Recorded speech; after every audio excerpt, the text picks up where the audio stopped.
Mathieu, on se connaît depuis longtemps maintenant, mon chat. Vrai. On n'en est pas à notre première collaboration. Eh non. Alors, quand je vous ai demandé de rejoindre l'équipe de la Cour des Grands, vous n'avez pas hésité une seconde, hein? Non, j'ai hésité 2 mois. Hier encore, je discutais avec RTL. Mais finalement, oui, me revoilà, mes tendres agneaux. Eh oui, c'est modestement, sans chichi, que j'effectue donc mon retour au micro d'Europe 1. C'est vrai que j'ai hésité à quitter la maison, mais finalement, entre la perspective d'un côté de devoir me remettre en question, inventer une nouvelle forme de chronique, bosser comme un dingue avec des gens que je ne connaissais pas, et de l'autre, l'alléchante perspective de faire toujours les mêmes conneries avec mes vieux potes, qui plus est seulement une seule fois par semaine, mais payé pareil, avec en plus la possibilité de me foutre de la gueule de Jérôme Béglé. Étonnamment, j'ai décidé de rester. Ça n'a pas de prix. Ah non, ça, c'est priceless. Alors, on dit souvent que le showbiz est un milieu incestueux, clanique, où les gens se cooptent. Je crois que la Cour des Grands est la preuve que pas du tout.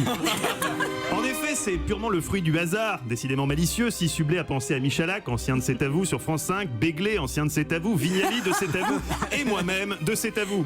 C'est une sorte de recyclage. Non, personne ne s'est rendu Mais il y a compte de Jean-Louis rien, en Debré tout cas, aussi, effectivement. Heureusement, l'invité nous permet un peu de sortir de l'entre-soi. Salut Anso. Salut. Non, la Cour des Grands, c'est comme un pot, c'est à vous, mais payé. Au départ, même Alès pensait pas qu'elle allait réussir à arnaquer le patron d'Europe 1 comme ça, mais quand Amias lui a dit banco, certainement parce qu'il avait d'autres trucs plus urgents à gérer cet été, elle a su qu'en termes de ratio travail-thune, elle ferait jamais mieux. S'est-elle exclamée en signant le contrat de cette nouvelle émission qui aurait pu s'appeler Magouille et compagnie ou Comment maquiller en activité professionnelle un apéro entre amis. Alors, C'est ça. j'ai écouté les 3 premières. Déjà, point important, on notera que vous tenez un slogan pas du tout pourri. Toujours à l'heure pour le 4 heures. La rime est belle, hein, l'accroche est forte. Toujours à l'heure pour le 4 heures C'est magnifique. et toujours prêt pour le goûter. Et impeccable. C'est important d'accrocher l'auditeur d'entrée de jeu. Deuxième élément extrêmement encourageant, une équipe pas du tout faite de briques et de broc. Bon. Aujourd'hui, Audrey Pulvar, journaliste connu, respecté, ok. Michalak, il a tellement cachetonné à droite et à gauche, on situe. Vignali, on voit. Mais nom de Dieu, qui est Alain Hichou? Porter un nom rigolo est-il une raison suffisante pour être propulsé chroniqueur sur une des plus grandes radios de France? Non. C'est l'évidence. Et pourtant, Hichou est parmi nous, sans savoir probablement lui-même ce qu'il y fait. Absolument. Lui, il sait très précisément ce qu'il fait ici, prendre de l'oseille sans trop forcer. Il est la triste confirmation de ce cliché tenace selon lequel petite taille et vilainie seraient forcément consubstantielles. Je vais faire un break, moi. Barbu comme un adulte, fluet comme un enfant, Jérémy Michalak est dans le showbiz un être à part qui se distingue par sa capacité inouïe à gagner un maximum d'argent en faisant le moins possible. C'est pourquoi le concept de la Cour des Grands l'a immédiatement séduit. Et jusqu'à présent, la direction n'a eu qu'à s'en féliciter car Michalak apporte indéniablement à l'émission cette touche de classe et d'élégance qui lui manquerait autrement. Le nageur canadien Santo Candorelli a eu un rituel un peu particulier avant d'entamer chaque course. Lequel était-ce? Il s'est mouillé la nuque. Non. J'ai eu peur. Peur de quoi? Peur de quoi? D'un mot qu'évidemment par pudeur à l'heure du goûter nous ne citerons pas. Il y a un us à la fin? Bien vu Einstein. Bien vu. Face à moi donc, la preuve qu'un physique de rêve peut aussi parfois abriter un cerveau de compétition. Elle est belle. La proximité de ces courbes affolantes a redonné une deuxième jeunesse à Jean-Louis Debré qui l'autre jour s'exclamait oui, oui, oui, sans même l'avoir touché. Juste en y pensant, tu vois. Il est bon notre Jean-Louis. La première chose qu'on se dit en la voyant, c'est Les capotes, est-ce qu'il en reste?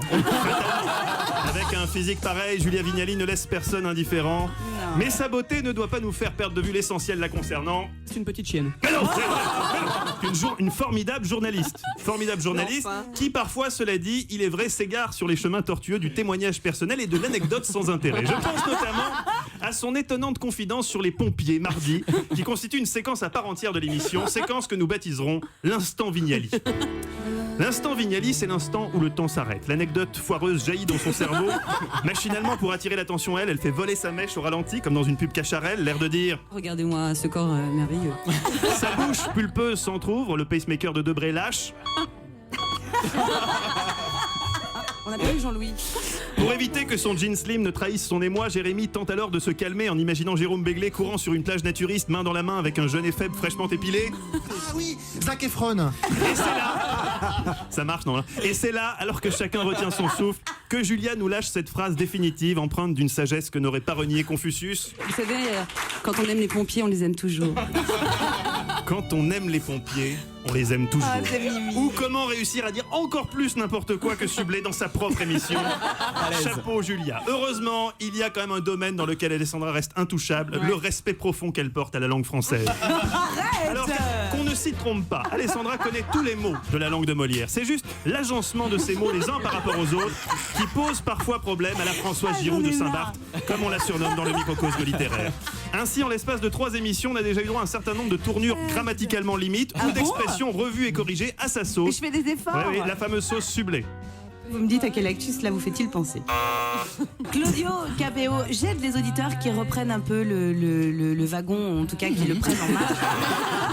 Merci beaucoup, vous voyez que le niveau est à son comble. Anne-Sophie Girard, 4 points. Jean-Louis Debré, 5 points. Yves Bigot, 3. Et Eva Rock, 5 points. Égalité avec Jean-Louis Debré. Dis donc, vous tenez, hein, comme un petit mouchoir de poche. Ils tiennent comme un petit mouchoir. Ouais, comme un petit mouchoir de poche. Et oui, les scores étaient serrés, les chroniqueurs se tenaient comme un petit mouchoir de poche. Les auditeurs, eux, ont-ils pris le wagon en marche? Ouais, mais t'as compris. Les audiences nous le diront. Continuez comme ça, vous êtes sur le bon chemin.